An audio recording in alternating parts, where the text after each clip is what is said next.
this regular March 8th Board of Education meeting to order. If we could all rise for the Pledge of Allegiance. I pledge allegiance to the flag of the United States of America and to the republic for which it stands, one nation, under God, indivisible, with liberty and justice for all. Thank you very much. We'd like to get our evening started off with some recognition. I believe we're going to start with our ASTE.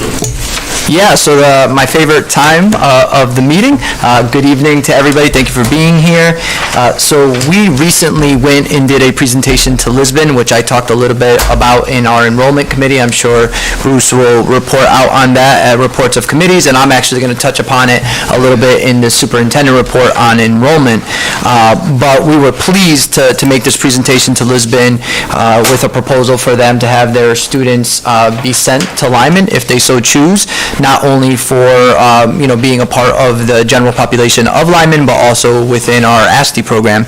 And one of the shining moments of that presentation, in addition to all the great things that our building leaders and our teachers said, was to have a student there. And Sarah Cropley joined us that night, took time out of her own very busy evening, and came to Lisbon and spoke about her experience in the Lyman VOAG program and did an outstanding job. So we wanted to recognize her tonight as an effective communicator, as part of our portrait of a graduate. I don't see Sarah in attendance, so well, we are going to go and have a special presentation in a moment, and maybe she'll be here after, and then I can give her the certificate then. But I wanted to publicly thank her for her dedication to our school community, for taking time out of her busy evening and doing such a great job.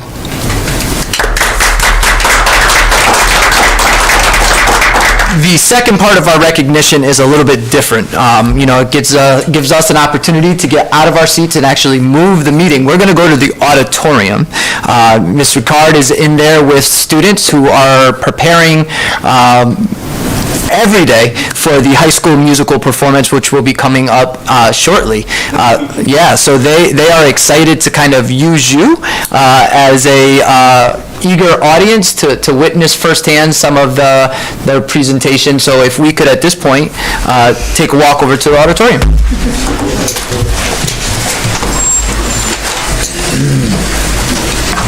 I can't mention it on the consent agenda, the thing that your name's missing on, because it was January 11th. So I have to mention it some other time. Start in February. Consent agenda. The January meeting. Yes. An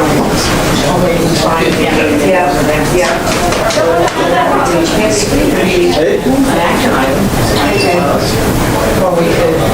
After you start, Can be part of the consent thing? part of the screen, yeah.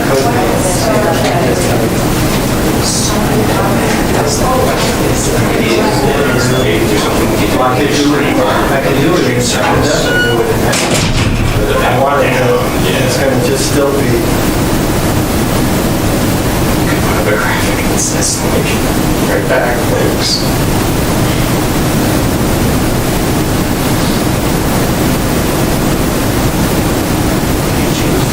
You change the title. What? You change the title. What?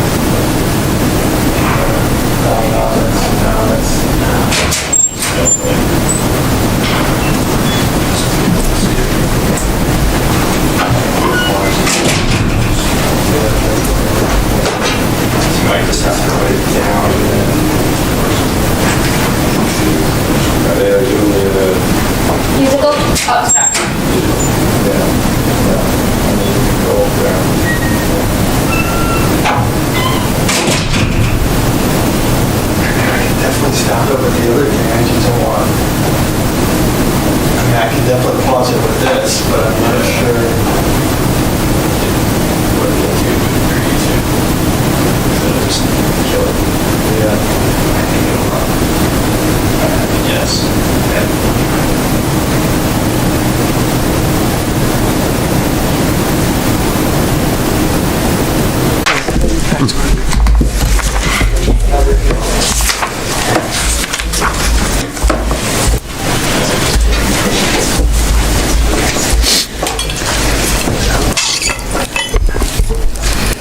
Yeah, Danelle's not back yet. Oh, okay. And Rachel.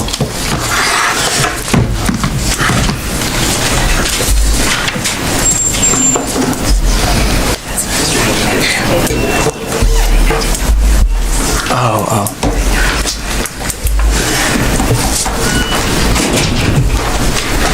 All right, is Jacques ready? All set, Joe? Yes. All set? Okay. Well, that was a special treat. Thank you for being willing to go view that, and I know that makes me want to see the show even more. Hopefully, you'll be able to find time in your busy weekends to be able to come out. So I was thankful for the students to be able to put that together for us. The last thing on the recognition is Board of Education Appreciation Month. So I wanted to take some time to say thank you for all you do, all your volunteer efforts. I know it's a lot of time and it's a big commitment, but what better commitment to have than to giving back to your community and the students and teachers in your school. So there's a little gift basket for you there. That is a t-shirt that was given out at Convocation with a little motto that we're using this year around being a close-knit community and having perseverance, pride, and pursuing excellence in all we do. And then some other little gifts and treats that were available at the schools that hopefully you can use, and a personal note from me. So thank you. Thank you for this. I don't know if anybody, are they watching from, is it live streaming? Mostly. Doesn't look like it, but It's mostly. we'll just hold it up. Lebanon Post-it. Sweet. Very thoughtful. Thank you. Thank you. Thank you. You're welcome. Okay, moving right on. We actually have no communication this evening in our packet. Go ahead, Alexis. Motion to amend the agenda so we can add action item number 8 to act on capital budget request. Motion was Well, made motion, to yeah, to amend the agenda. amend the agenda. Is there a second? I'll second it. Okay, seconded by, motion by Alexis, seconded by Maureen. Any discussion? The motion is to amend the agenda. All those in favor of amending the agenda, please raise your hand. And that passes unanimously. So the reason to amend the agenda is to add action item number 8 to act on capital budget request. Motion was made to add action item number 8. Act on capital budget requests. I'll second. By Alexis, seconded by John. Any discussion? All those in favor of adding action item number 8, please raise your hand. That passes unanimously. Thank you very much. All right, we'll move right along to our public participation section of our agenda. The Board of Education will allocate up to 30 minutes, with each individual speaker allocated 2 minutes. Are there any members of the public who wish to speak this evening? Paul?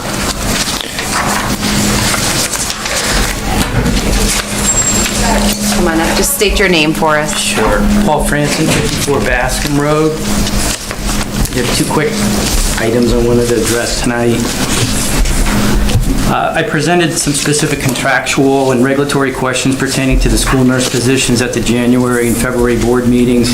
Today, I haven't received a response, so I was just wondering when might come. I think I've been relatively patient, but these questions pertain to ongoing requirements, not requests, and would appreciate them to be answered sooner than later. I really don't think filing FOIA requests to get information that has to do with one's contract is necessary, in my opinion. The second issue I want to address is the district's chemical hygiene policy. I'm not going to read it, and you obviously have it, but it basically states, among other things, that Karen Collins is the chemical hygiene officer appointed to implement and enforce the chemical hygiene plan. As far as I know, she left the school district in June of 2020, and she's employed in South Carolina as a high school chemistry teacher with the same title. So I was just wondering if she was been replaced. One of the things about the plan is it states that any chemical injury should be referred to the school nurse. Now, in my opinion, this is way oversimplified and requires clarification. In my 35 years in the environmental field, I've never experienced a day when all chemicals behave the same when exposed to somebody's body. It's not it. The proper response to chemical exposure is critically dependent upon understanding the type and nature of chemicals exposed to and should not solely be left up to the nurse at the time of exposure for obvious reasons. Based on my conversations with the high school nurse, it does not appear that any specific training or coordination regarding these matters has been provided by the appointed chemical hygiene officer during employment by the BOE. There's a lot in the chemical hygiene plan. You can read it, it's about 15 pages long, but among other things, it has this procedure to send chemically exposed students to the nurse or referred to the nurse. So I just think that needs to be a little more clarified before that happens, because it's just not that simple. You can't just send somebody to the nurse with chemical burns. So that's all I have. Thank you. Are there any other members of the public who wish to participate? No? AJ? Hello. Hello. State your name, please. Good evening, everyone. My name is AJ Dunnick. I live at 64 Kingsley Road. Let me start first and foremost by saying thank you. In retrospect of it being Board of Education Appreciation Month, I wanted to say a debt of gratitude is definitely deserved by not only the Board of Education, the faculty, the staff, everyone within our school district. We fared much better than so many other schools across the state of Connecticut, and that was due in part to your perseverance, your commitment to not only provide good services and keep our public school system safe, but our community as well. So thank you very much. With that being said, I just wanted to bring something to your attention.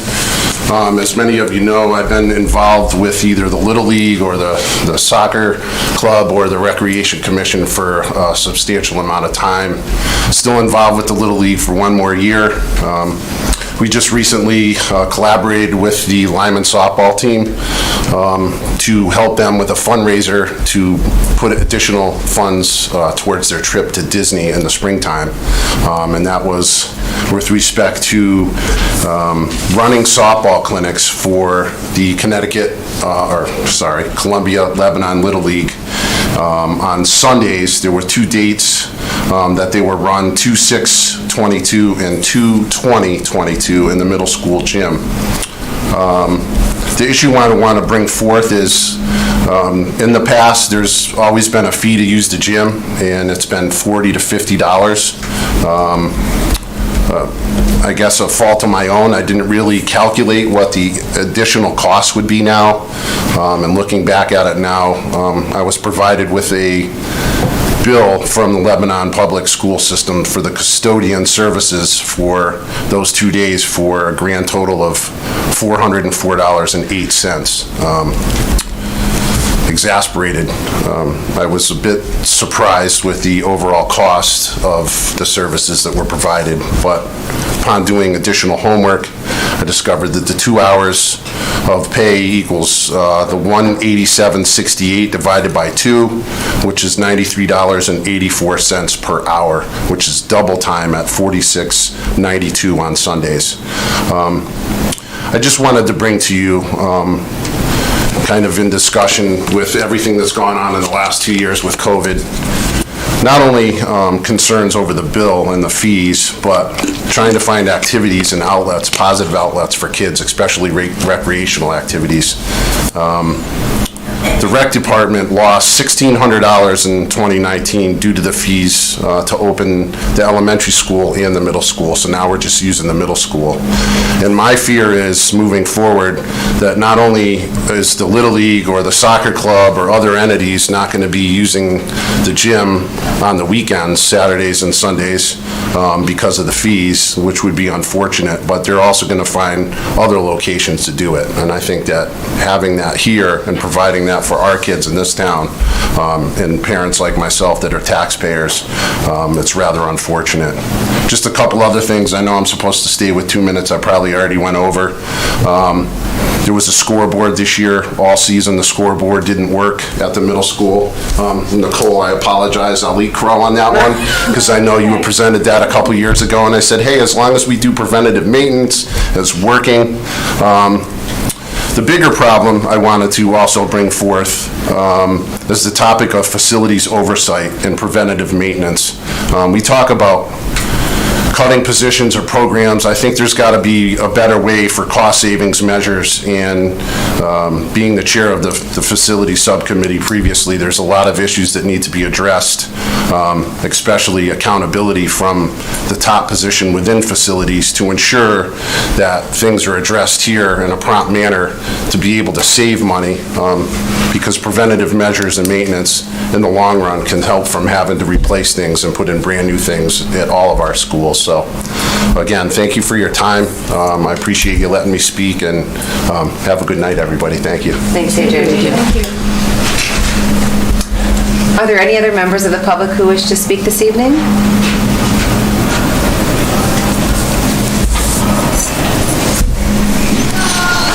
Okay, seeing none, we'll move along to our consent agenda. Is there a motion on the floor? Sure, I'll make a motion that we approve the consent agenda. Second. Motion by John, seconded by Nicole. Any discussion? I think this is where I saw it under Matt's minutes. It has it starting at 5:30 instead of 4:30. Okay, it says 4:30 and 5:30 on the minutes.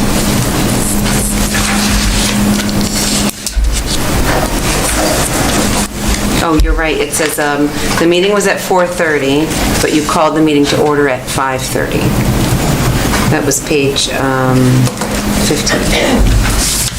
Oh, nice catch. Yes, the top is 4:30. Yes, I see that. So it's supposed to be 5:30? Yeah, it's supposed to be 5:30. I tracked the John, would you like to? Sure. advise? Can I amend my motion to approve the consent agenda with the one change on the time of the finance subcommittee? Second. Thank you. Motion by John, seconded by Nicole. Any further discussion? All those in favor of approving the consent agenda with the one correction, please raise your hand. And that passes unanimously. Thank you. Student representatives report. Hello, Rachel. Hi. So my Chromebook's at 10%, so hopefully it won't run out halfway. So I luckily did get to meet with both the elementary school and the middle school this month, which is awesome. At the elementary school, they're learning about fractions, factors, different states and countries. They had a mindfulness and stress relief assembly. There may have been a mime. I'm not sure if they said mime Yes. or mind. Mine. Was it a mime? Mine. Okay. I couldn't tell what they were saying, so there was a mime, which they all found super fun. The kids are very excited about performing at Evening with the Arts, which is happening this Thursday, I believe. And they're excited to start organizing some field trips now that they can, since like the restrictions are lifting a little bit. So hopefully some field trips will be planned by the next meeting. And the middle schoolers, they're learning about volcanic eruptions, Mount Everest, decimals, the Constitution, and the Russian Empire, amongst other things. But those were what they wanted to share with me. In gym, they're riding scooters while playing hockey, which I found interesting. In computers, they're making some videos. They are also excited to perform at Evening with the Arts. Ski club just ended, but they all found it really enjoyable. Drama is going pretty well. We are very close to being off script, which is nice. Project O just happened, and they said it was fun but freezing because it was in February. And the gardening club has been a nice outlet for some of the kids to get outside. So I was happy to hear about that. So I have sports information for Lyman, but I got it all from the drama club, so I'm not sure how reliable it is. So the wrestling team went to ECCs and states. Some were finalists, but nobody placed in the end. Boys basketball, the team became very close over the season, and they are thankful for coaches who valued that, just becoming a family.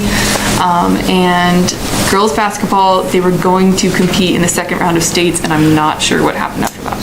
They didn't win, but they did make it to the second round of state. Yeah, so that's pretty good. That's fantastic, yes.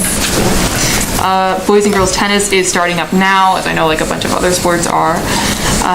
The musical, as you just saw, is going well, and we're all super excited about it. You know, this is Tech Week, so we're staying later, and lights are being added, and sounds are being added, so it's really cool.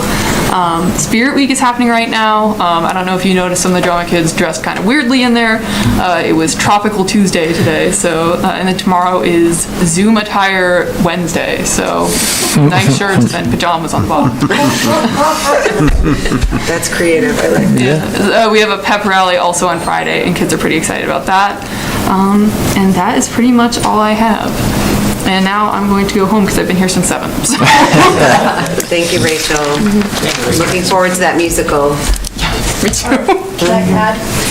Sure, go ahead, Nicole. There's a couple events coming up in, one in March and one in May. Just want to make everyone aware of it because they are supporting the schools, because I'm a Lions Club member. So March 27th is the breakfast at the fire safety complex, and proceeds will go to support the 4th grade celebration at LES.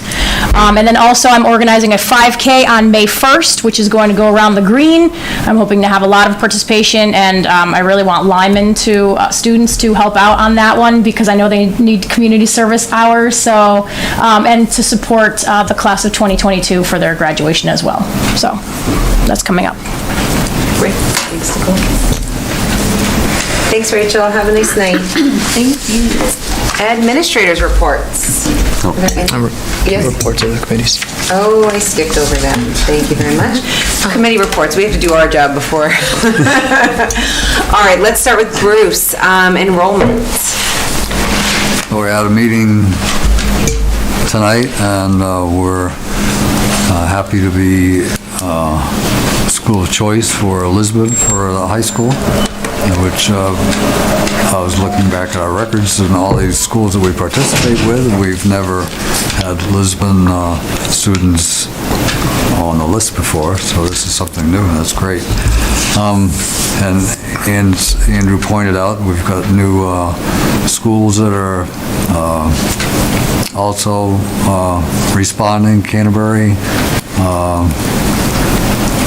has chosen to be Lyman as their school of choice? No, we have not presented to them yet. Oh, okay, but we're working on it, and there's things happening there, so it's good to see that. And we're looking forward to working through some other schools too, so looking forward to improving our enrollment. I think that was mine. Any questions for Bruce? Enrollment. Matt, finance. Nothing's happened since our last meeting. We had a special meeting. We're waiting for our meeting on Thursday with the Board of Finance, and looking forward to that. Going forward from there. Yes, we've just added that action item to approve the capital requests today as well. We've discussed them before, but we'll vote on them today. Great. Nicole? Okay, facilities met this evening. We first talked about the snow and ice contract, and we decided that we were going to go out to bid to see if we can compare other companies for next year's use. We talked about the door installation update. Kevin provided us with information that the first grade wing, the 66 at LES, have all changed their doors, as well as the middle school. All the doors were installed. Now they're working on the kick plates. The fire marshal came up with some items to replace as well, leaky doors, and a window in a door. So they'll be using $3,300 on the operating budget. And also a crash door exit in the greenhouse needs to be replaced. The catch basins, we awarded the job to Pondview in the amount of $10,900, and he will start this work ASAP, weather permitting. We also talked about the baseball seating at Lyman. The retaining wall is less than half done. Bleachers have been ordered along with the fencing. The goal is to have the entire project done before baseball season, but that's cutting it close, so we'll see what happens with the weather. And we did briefly talk about the LES ventilation, that there is a grant that was just put forward by the governor, so more details on that will follow, and we'll be getting more information in that. Thanks, Nicole. Any questions for either Matt or Nicole? Okay. Maureen, policy. Policy, we have several policies for second reading today, and we are meeting next Tuesday. We have a pretty full agenda coming up. Yes, we have to discuss all those COVID policies. We may not have to. We may have already acted on it. We have to read my regular minutes. Okay. From about a year now.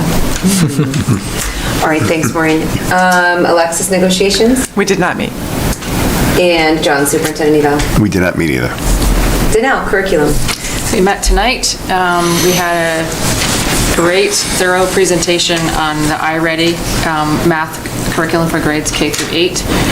We heard from Rita, and Mr. Reynolds was here from the middle school, and Lisa from the iReady program, and heard the positives, and lots of positives, very few negatives. I have lots of notes here. I mean, I don't want to summarize them all here, but I think looking forward, or looking back, why did we do this? I asked Rita to make sure you'd cover that, and the reason mostly was 3 different things. Vertical alignment was not there for several years. Our data and our scores needed to be easily accessible, and we wanted to be with federal alignment with SBAC communities. So of the 3 programs that they looked at the beginning of the year, what's the first one?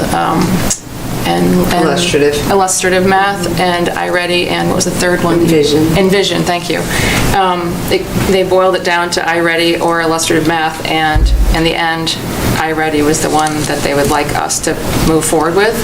As far as funding, our ESSER 3 fund is covering the first 2 years of that, and then going forward, there'll be some things that we're dropping that will go away, and we'll have the funds available for the future. I think in the long run, we'll be paying more for it, but it will help our teachers out immensely, our administrators being able to track the students and move forward. So we can have more discussion about that in the future, but the presentation was extremely helpful and thorough, I think. Any questions?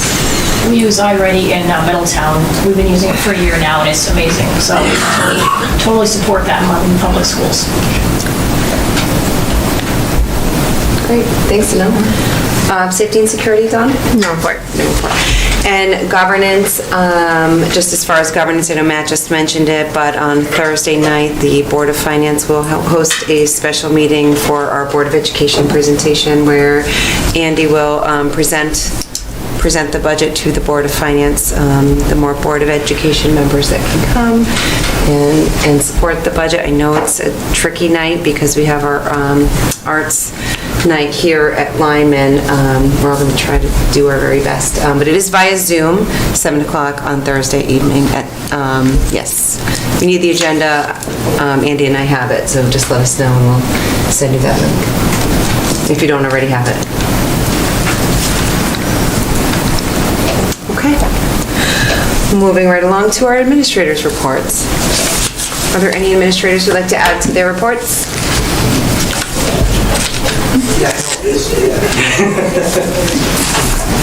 So,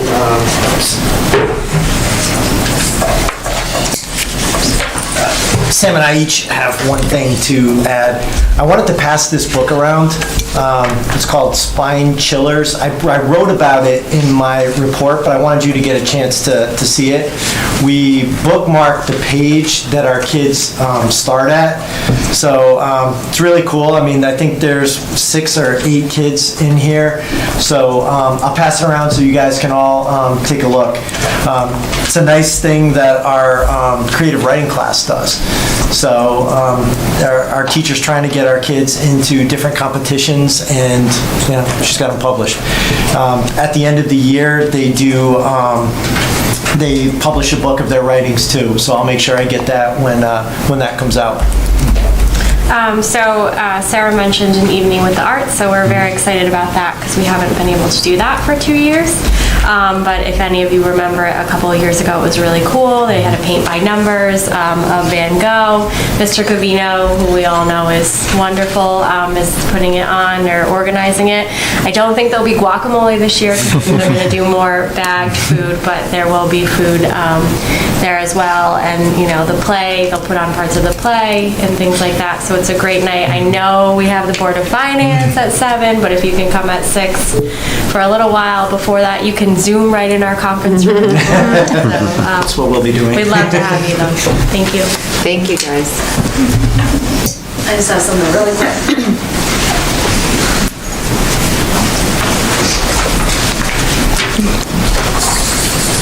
I just wanted to share, I was excited about maybe 2 weeks ago, the Office of Early Childhood, OEC, offered to all districts an application to complete for some further support in the preschool. And I filled out the application and we were accepted. So it's very exciting. Basically, that will include some the professional development, free professional development on curriculum assessment and/or the core knowledge and competencies for early childhood professionals. We were able to meet with the liaison who's going to help coach the preschool and the administration, and Jess and I were really pleased. Jess being new in the position, it's going to provide some specific coaching on her, helping her to understand the, if you know anything about preschool, the early childhood standards are very in-depth and live in their own world, and it's sort of a, you know, a job in itself to run a preschool. And so that will be awesome for Jess to get some additional professional. And then, of course, our teachers and our instructional assistants who are in the classroom will also be able to receive this coaching. She'll be coming in person at times and then some virtual. So excited about that. So just wanted to share that. Thank you. No.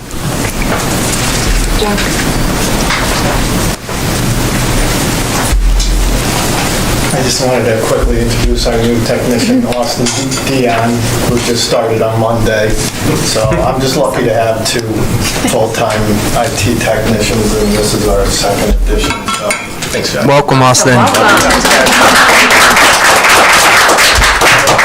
And I just wanted to mention on the access points, I guess they fell off that list, but we started them today. And I said we, me and John, after talking to Kevin and John, we've decided that we're going to take on the responsibility, saving the school. I mean, it's $35 per access point. I think it was $5,400. So we're going to be saving the school some money doing it ourselves. So, and it's a lot easier for us to do it. I mean, it is going to take some time for us to get them all done, but I think in the long run, it's easier for us to do them. Thank you. Thanks, Chuck. Thank you. They're all here, all 100. Yay.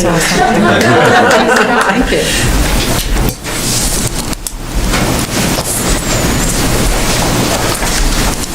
Good evening. Hi, Jeff. Hey, Jess. One addition to our LES report. Currently, we have the kindergarten orientation, kindergarten registration going on this week, too. So we look forward to welcoming new families. It's nice to see some new families. And then we will have our orientation in May, and of course, popsicles with the principal in August. Great. And the kids are enjoying the cafeteria. They're all together in the cafeteria right now, so you might hear reports. One child said to me, one kiddo said, "This is the best day of my life. I'm eating off of a tray."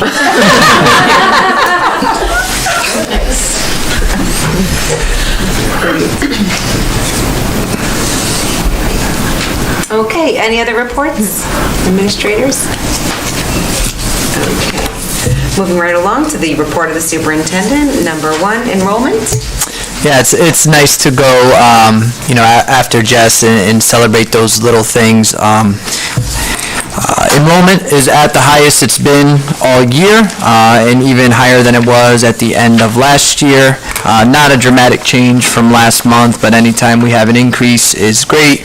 I wanted to highlight again, I know we talked about it in subcommittee and a little bit during the student recognition, really proud of our efforts within the subcommittee for enrollment, and, proud of our high school leaders and teacher leaders and student leaders for going to Lisbon and making such a nice presentation and being able to partner with yet another district to continue to try to retain our students and recruit new ones. So I'm proud of that.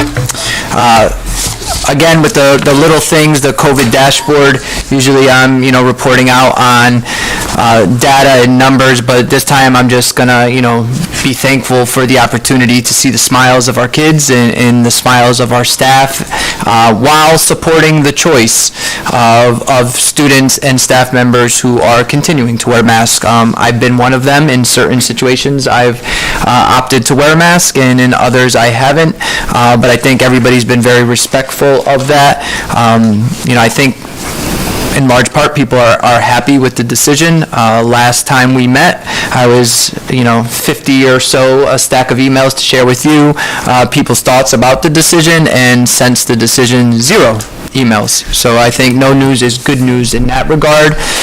Speaking of no news being good news, there's been very limited reports of COVID in our schools. I think although we took away the mitigation measure of the mask, I think we are being very thoughtful and careful with how we're interacting and taking care of each other and making good choices to not come to school if we're not feeling well. So just at the last COVID dashboard reporting, there was only one at the high school and one at the elementary. Those numbers have not changed much during the course of the week. So that's great. So the last part of the report of the superintendent, I'm actually going to be turning it over to a group of teachers and leaders that are going to be updating you on some data. We made a commitment as a leadership team, and then in turn with our teachers, to really make sure we're staying on top of data, that our goals are laser focused around the data, and doing our best job to report out to you so that you're informed and those that are listening in the community are also informed on our progress. So with that, I will turn it over to Rita. Thank you, Andy. So just for continuity purposes, this is how our fall mid-data was presented. Just a reminder as Andy shared, why we do this, to drive our instruction, how it's all connected with our funding for our ESSER grants, our goals, our building goals, our action plan. And of course, your Board of Education goal highlighted here, how the goal of yours is to elevate academic standards for all students. So by looking at the data by each building and those major math and reading areas will help us to do that. And of course, it is directly related to our district goals. Just as a reminder, District Goal 1 and in District Goal 2. As I mentioned, if you were not part of our curriculum subcommittee, our iReady new platform that we have put into the middle school, fully implemented, provides structured iReady diagnostic conversations with the leadership team, which includes not only our administrators, but also our coaches who help drive those conversations in the smaller groups. So I will send it over to our LES group, Jess and Stephanie DeLucia, who's the coach of the elementary school. We'll just highlight a few to show the comparisons, takeaways, and that will happen for all 3 buildings. And I'll just do the clicker when you're... Okay. Can you see it? Yeah, I've got it. Okay. Thank you, yep. Can you start? Sure. Okay. Hello, everybody. So as Rita said, we have our fall and winter data for reading and math. So in reading, students in kindergarten only took the NWEA in the winter. We don't have them do that in the fall, so that's why you see the NA there. And then for math, I just want to highlight that some students take the NWEA and some take the iReady. So just that's important to know. So we did look at, you can look at both. They have the same domains that they cover, but we were looking at the students that were at or above grade level. So that's important to note. So you can see the data here. We did have some increases and we had some decreases. Jess and I talking about kind of reasons why we may have gone down. We did have a lot of absences because of COVID? That could be one reason. Sure, yeah. Typically, absentee rates fall between 20 to 30 students per day, but in January, as you can imagine with Omicron, we were seeing rates closer to 50 to 60, so almost double. Also, staff absentee rates, typical on average 3 to 4. I was seeing rates 10 to 12. So I think that's an important factor when we're looking at some of the data and as we're trying to administer this assessment in winter.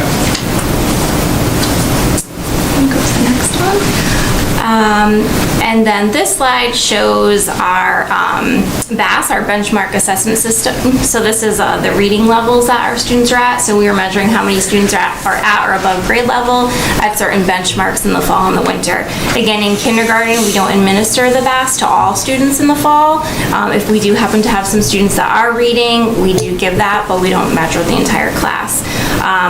But the students did an awesome job. You can see the growth. So right now in kindergarten, we have 86% of our students at or above grade level for reading. First grade, we went from 37% to 52%. Second grade went up. Third grade as well.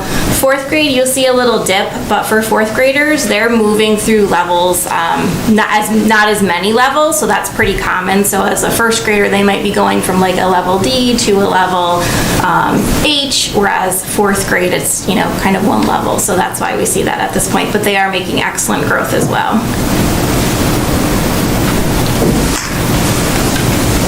So celebrations and takeaways, grades 1 through 3 all saw that increase in students reading at or above grade level expectations. Again, 86% of our kindergarten students right now in the winter are currently reading at or above grade level, which is awesome. They're really doing a nice job in there. And it's just nice to see with not as many COVID restrictions what the kindergartners can do working together. With the implementation of SRBI Day and talking a little bit more about the shifts of students moving to Tier 2 to Tier 3, we've seen a shift of a number of students requiring Tier 3 has decreased in grades K through 4 since the fall. And I had said that some of our students were taking the iReady diagnostic. So those students who took the iReady diagnostic, they have access to an instructional pathway for math. So looking at those students just on the instructional pathway, 25% of them, so already a quarter of them, have already made 1 year's worth of growth or more since October.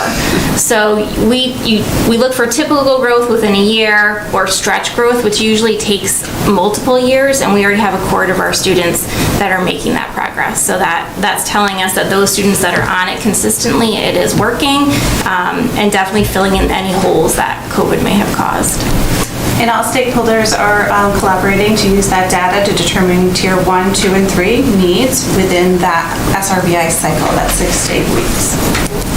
And coaching cycles have been formed based on the winter data that we showed you to really address those Tier 1 needs, which reflects some of our district goals as well. Thank you. In middle school, we have Erica Strong, the instructional coach in middle school. Let's go up.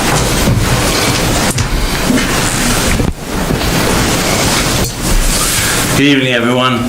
I want to start by just recognizing it's been an amazing year at the middle school.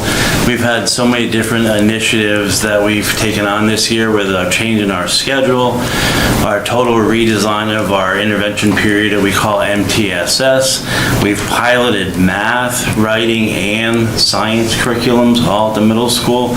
So it's really, initially it was overwhelming at the thought of so many things to take on right coming out of our pandemic and remote learning and so forth.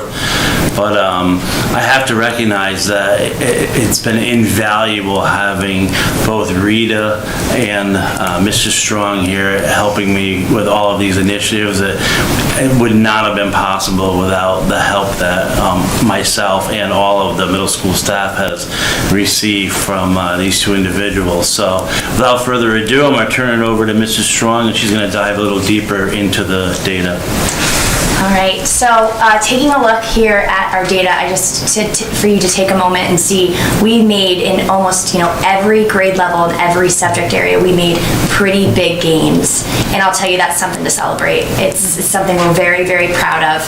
And that our students, as Mr. Reynolds mentioned in the subcommittee, we're really trying to have the students take that ownership and the gains they're making. So again, if you can just see in reading and math, all grades made, growth in one or the other. Highlights being 5th grade in their math, 28 to 61%, those numbers, meaning that that is the percentage of students that are at or above grade level who are projected to score that way on the SBAC with the direct alignment. And still going right up through every grade, that there are gains that are occurring and that we continue and hope to see as we go forward. This next graphic, I kind of wanted to give you guys a piece of, I know it's kind of hard to see, but if you can notice the green in terms of how many students are at or above. In reading in our entire school, this is our growth for the whole building, grades 5 through 8, over 50 or above % of students are at grade level or above in reading and math in our building right now. And that is a huge, accomplishment. If you look close, I know it's hard to see. We were not there in the green in the fall. So to continue making those gains. And also just to note that iReady is this platform, again, sometimes too much information, I tell the staff, but there is so much to it to allow us to dive deep and look at a student in terms of where are they at in this domain, what do they need, what's our next steps for instruction. Never again saying that, this is an end-all be-all, put them in front of a computer by any means, but it helps our teachers understand what the needs are for each and every kid, whether they're at a grade level that's below or above. It really gives us a lot of tools also just for our instruction purposes, and has really supported our as you said, the piloting of new curriculum. So just takeaways and celebrations. All grades in 5 through 8 saw gains in math from fall to winter. Again, 49% of students, it rounds up to 50, are at or above grade level in that area. Grades 5, 7, and 8 saw gains in reading from fall to winter. 53% of all students are at or above. Half of our students utilizing the path that I know Stephanie mentioned that was discussed at the subcommittee, this pathway that is designed and defined by their diagnostic performance. They get to use it and it's adaptive. They're using it from between 30 and 45 minutes each subject each week. 50% of those students made their typical growth by the mid-year already. I mean, it was just, astronomical to provide this platform that allowed for, again, us to really individualize their need. And then 39% made their typical growth by the mid-year in math. It should say math. So the first one is reading, the second one is math. There's newly established SST process in our building. What that allows us to do is before teachers maybe, made choices of who went from tier 1 to 2, tier 2 to 3 intervention, we now have an SST student support team that meets monthly and allows for our students, for our staff to collaborate and discuss the needs of our students and how we can best support them from an SEL angle, from an exploratory teacher to a special education teacher who might have some insight. And we're doing that and trying to figure out that process and documentation going from one tier to the next. And then checking back and circling back to see where's that kiddo at and what can we do to better support them moving forward. And also to help us go into, if needed, a special education referral. And then finally, our staff have been diving into data like I've never seen, and I can't even tell you how awesome it is that these discussions they're having are completely driven from the data they're seeing, the performance that the children are proving, and so they're really working together to define the interventions. And even our February PD, we spent so much time collaborating, all parties, all people in the building, to figure out what kiddos need what and when. And just to see that and to hear these conversations, and again, using this iReady platform has truly helped, and I think we expect to see more gains as we get to the spring. I'm focusing on the 6th grade slide. It didn't show improvement in some, and I know because my daughter's in that class, they were not using iReady. So I just wanted to point that out. Yeah, so just when we met with the 6th grade team, and they were very reflective. All three of us sat during one of the professional development days, and they really wanted to figure out what happened, and that's the conclusion they came to. So they've already made some changes to those pieces. Thank you. Positive. Thank you so much. Lyman? I pulled such a small device to take a look at my eyes. Well, so if you're looking at our data, for the NWEA, isn't it interesting when you look at our freshmen are coming in at, some pretty good numbers when you're looking at or above grade level. I know when you look at the fall to winter, you're going to see a slight dip there for the 9th grade. The 9th grade is our biggest class. The 9th grade is 93 kids. You can see that in the enrollment. That's a great class, and I would hope to continue to bring in classes that are equally as big. One of the things I want to point out, the 9th graders, when in the winter, when they took their winter test, was right after exams. And that was the first time that those kids had taken exams. And maybe it might not have been the best time to try and say, here's another test. Let's see how you do. Hey, they're still coming from a good spot in there. And if you look at our 10th grade, the 10th grade did the opposite. They started lower, but they improved from fall to winter. The 10th grade is also the second biggest class. There are 83 kids. So those two grades are the two biggest in the school. If we take a look at our PSAT data, now I knew because I was going to talk to you guys, I can explain these numbers up here and all the little parentheses and all all that. So our 10th grade, for the reading and writing portion, I put there 80. That's the number of kids that took it. So 80 of the 83 kids took it. Again, you have absences that happen all the time, and there is no makeup for the PSATs. That's offered that day and that day only. So if you miss it, unfortunately, you miss it. For the 11th graders, there were 70 kids that took it, and I believe when I was looking back, there were 73 kids in that grade too. So pretty much all of our 10th and 11th graders, took that. The number that you see below that, the 455, for the 10th grade, that is their score, and the 457 was the state average.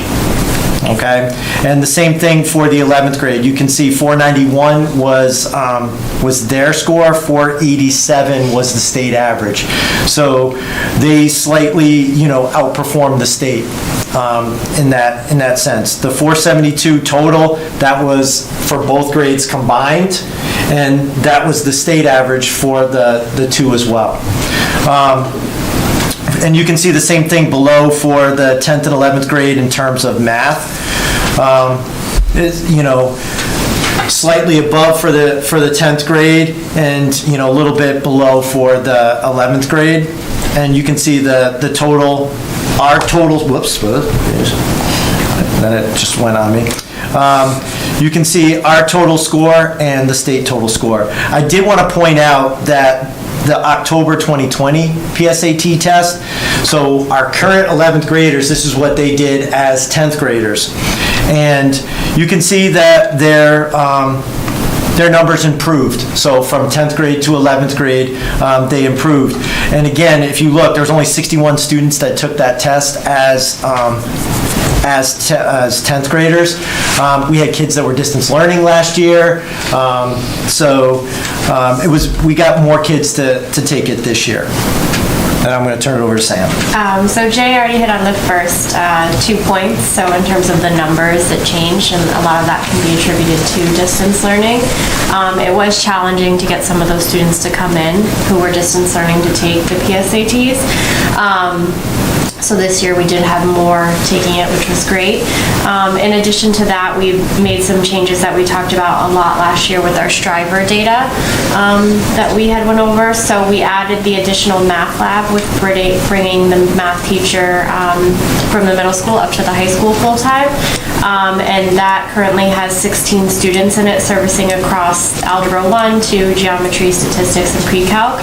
And then in addition, with our ESSER funding at the high school, we added our support study hall interventionist, and he is who we use through our SRVI process. And he is here from 7:30 to 12:45 every day, and he tracks all of the data, and we've seen a substantial positive shift in students there. In addition to that, we find that students are utilizing pause more appropriately now and going and getting the extra help from their teachers, and we've been tracking that as well. One thing that is important to mention is the SATs are happening this month on the 23rd. It is an online version, and they did not give an online version of the PSATs. So we are admittedly a little nervous on how that's going to go. Jacques already with IT for that day, and our testing coordinator, Mr. Johnson, attended all the trainings, as did we. Some of the other teachers, he has given trainings to the teachers who are proctoring it, but we are just a little bit nervous, only because if any of you know anything about our AP test the first year, there was some confusion on being able to go back and things like that, but there are some positives with this, like the makeup window is open, so it's not that you have to have the test day and then a makeup day on the, as date. It can be based on the students' schedules and things like that, so that will be positive, but we are admittedly just a little bit nervous to go to this model, so we'll see. Hopefully they'll work out all the kinks and we'll be okay. Thank you. Great, thank you.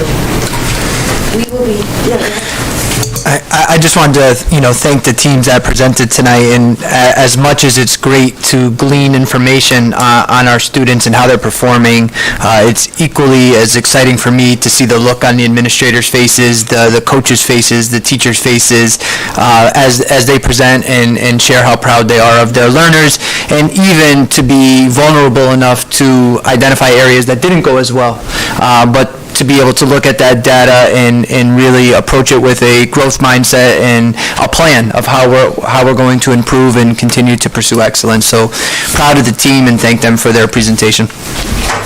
Thank you very much.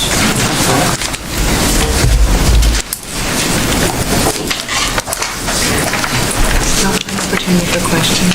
We didn't. Does anybody have any questions about what they just saw? Questions? And just a reminder to the board, we will be coming back again with end-of-year data. I know it's hard to allow ourselves to think about that, but things pop up quickly. So we'll be excited to analyze the most recent diagnostic and the other data points that we have and be able to do a nice celebratory end-of-year report on our student performance. Sounds good. Thank you very much. All right, moving along to our facilities report.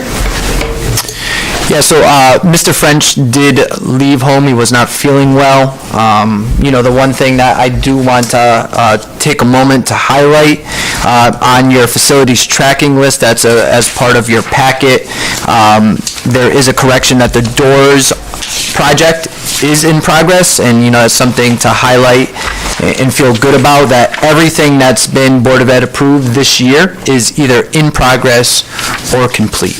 Great.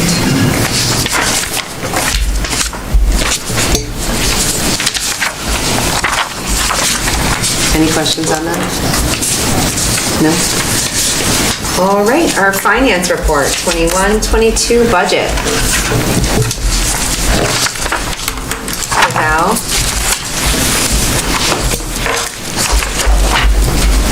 On or off? I never know if this is on or off. The line. Push it up to the line. It's on, I knew it. Okay, good.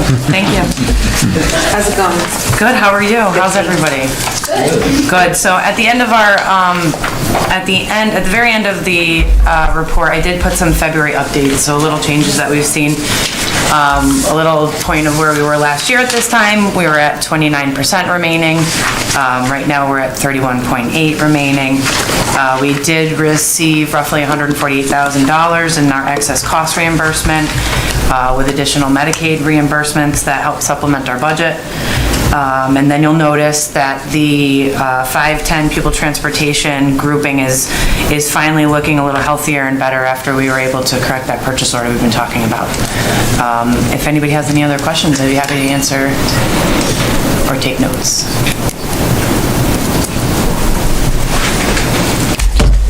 Alexis? Val, I just had one comment. Sure. That historical data, when I'm going through the packet, is so helpful. Great. I really, just to look back and not have to question, it's right there for me, so thank you for that. It's definitely very welcomed. Great. Agreed. Question? Sure. When is the earliest that we can lock into fuel prices? So there's really no early or late. You can do it at any time. It's a really volatile market right now. The prices have been fluctuating 40 to 50 cents. Yeah. So it is the town contract. Our next plan is to address it at the end of March. We're literally kind of addressing it on a weekly basis. If we do not lock in, come July 1st, we just pay market rate. So we can even lock in after July 1st if we need to, but we will always have fuel. It's just a matter of when we're ready to feel comfortable with the pricing. So you're going to take it month by month, basically? Yeah, it's kind of going week by week, to be honest with you. Okay. But yeah, yep. All right, thank you. No problem. Not day by day. So there's also that consortium, so that was a big part of the reason why we didn't lock in at our normal time. The regional education school centers are running a consortium. It's going to be their first year running it. It's kind of been a slow process starting, so we are a part of that. So we're waiting for a response from that group as well, in addition to being in close contact with our current vendor to know where the pricing's at. So lots of moving parts for sure.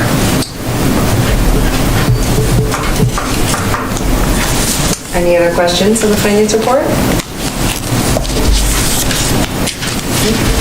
All right, thank you very much, Val. You're welcome. And then just briefly, we talked about facilities tracking. I gave everybody new copies of the non-lapsing fund facilities tracking because Danelle was great enough to make a correction for me. Our baseball seating project is in progress. And then I believe you do have capital for technology and athletics. Yes. Not much changing there, but at least we still see the balances that are there.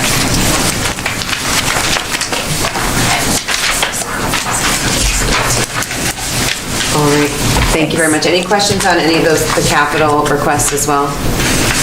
That includes IT and athletics. Okay, thank you very much. All right, moving along to our action items. Action item number 1 is to act on the 2022 graduation date. Did you want to say something about this first, Mr. G? Yes, thank you. So I know that this was brought up earlier on in the year, and we were a little bit hesitant given the New England weather, and I don't know if this is good timing or bad timing with a possible impending storm, but I think we are at a point where we should look to set a graduation date. I'd like to make a recommendation that Friday, June 17th be that date.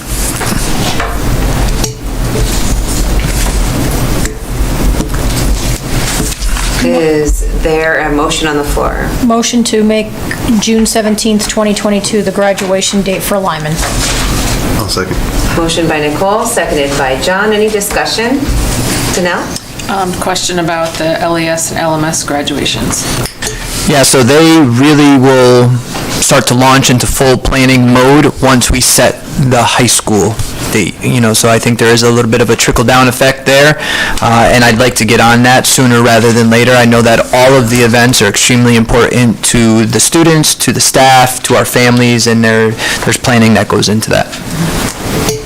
So typically those would go before Lyman's. Yeah, it's usually like Wednesday, Thursday.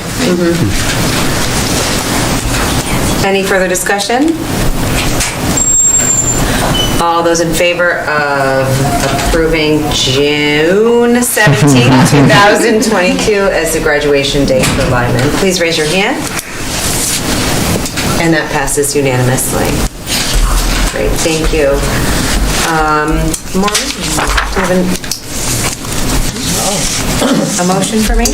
Yes, I have a motion that we pass the next next three policies that we are acting on second reading. That would be 9010, 9011, and 1012, which is a new compilation of the two following it. Okay, motion is to approve action items 1, 2, No, 2, 3, and 4. 2, 3, and 4. Discussion There will be, yes. I'll second. Thank you. Motion by Maureen, seconded by John. Discussion. Bruce? on the 9011 meeting conduct. Okay. On page 6. That's about smoking. And I don't understand this list of Connecticut general statutes. Does this mean the last one, there's mention of adult use cannabis? Does that mean adults will be able to smoke on school property? Could you point that out again? Did you say on It's on page page 6. 6 of 9011? That's on the 6. Under the legal references. Meeting conduct, 9011. It says Connecticut General Statutes. Yep. And then down on the bottom, it says smoking exceptions. What, Smoking prohibited. but it doesn't give any details of what that is. I'm just wondering. It's just kind of an ambiguous, odd statement. For medical purposes? I know, but again, it's Well, wouldn't like to see adults smoking on school property. Definitely, smoking is prohibited on the school property. of anything. Of anything. If I could just interject, if you go back to page 2, within there, there is a section 3, smoking of any kind, including using electronic nicotine or cannabis delivery system or vapor product, will not be permitted in any room in which a board meeting is being conducted. This is page 2? Page 2. Nor during the time immediately prior to the meeting. So I think that legal reference is where you would find that statement. Okay, thank you.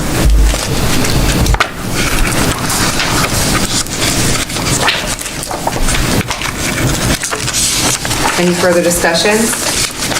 So, I'm still kind of stuck on that a little bit too. So what we're saying is that that's referring to, I just want to make sure I understand. So the legal reference that's at the end is where they glean that information to put it into the recommended policy. Yeah, you could go to the Connecticut State statutes and Okay, read I'm everything in detail. connecting the dots, thank you. I needed a second go around. Oh, no, I was just going to say, it's almost like a footnote, I think. Yes.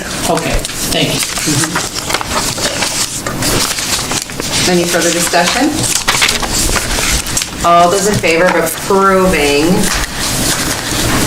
policy number 9010, 9011, and 1012, please raise your hand.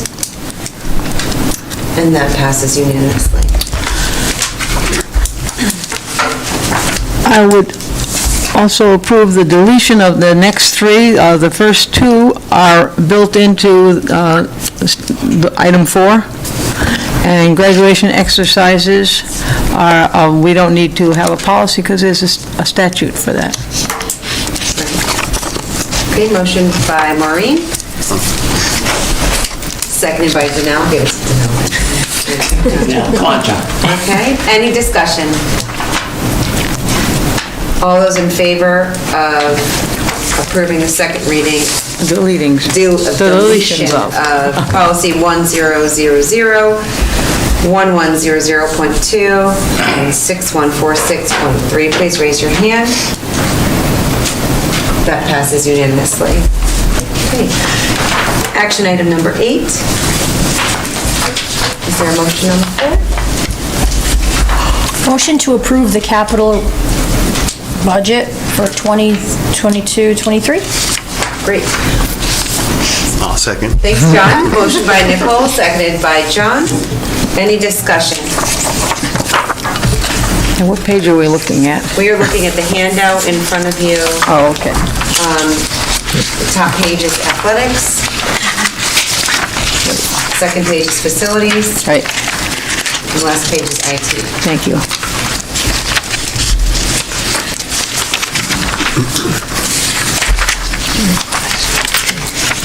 Any discussion on this?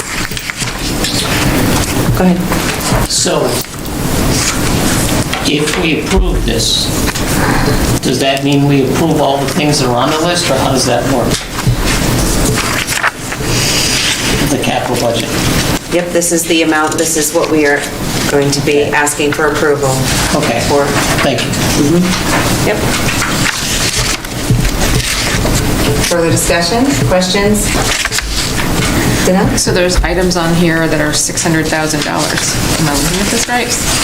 First page? Yes.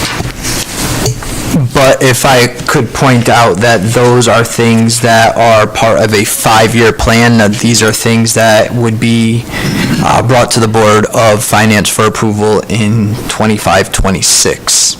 So you'd only be looking at the things in the fiscal year 22-23 for a total of $62,500 for athletics. So that's what we're looking at voting on right now? Yes. Not the other years? No.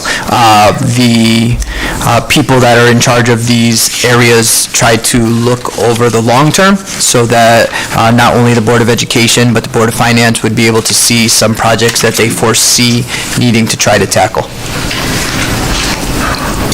So the IT would be $141,000.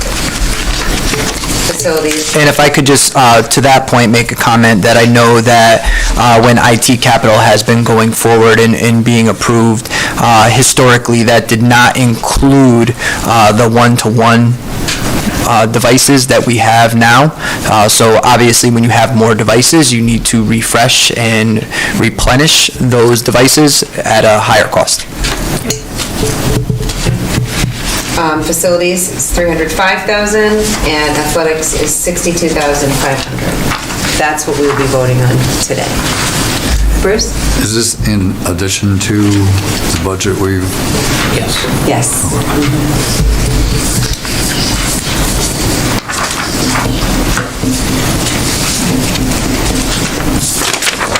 Good? Yeah. Further discussion? But I want to make sure that it's clear that it's separate. It's, like, the language "in addition to" makes me think we're like piling on top of the budget that we're presenting on Thursday. But it sounds like. But this is not in addition to. This is a separate. It's a separate, Yes. it's a capital budget. That's okay. I just, when you said it, I was like, oh, wow. Any other questions or comments?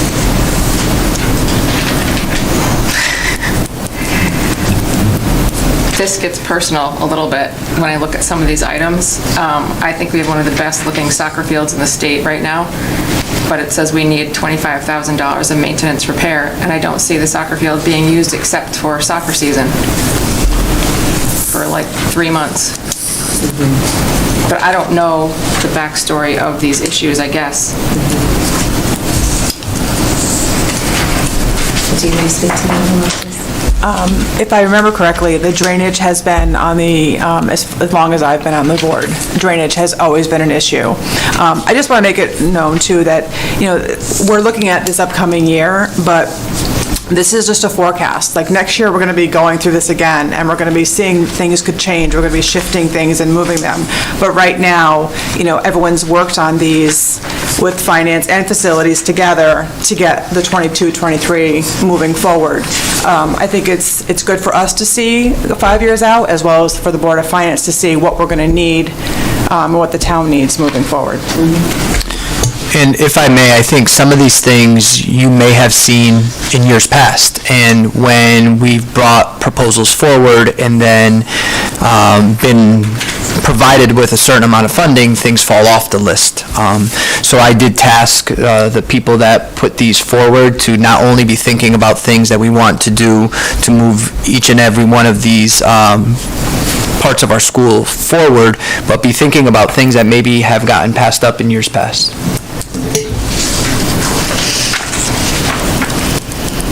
Any further questions or comments, discussion? I just, again, there's a couple items on here that I have problems with, so that I don't think we should bring to the town with the way everything is. Which ones are you thinking? In particular, the truck. I don't think that's a necessary item. Fortunately, it is number 10 on the priority list. Understand that. So, yeah, there is not included in your packet, but remember that specific ratings and priorities and like a scoring card goes along with things. And that's how that ended up where it is.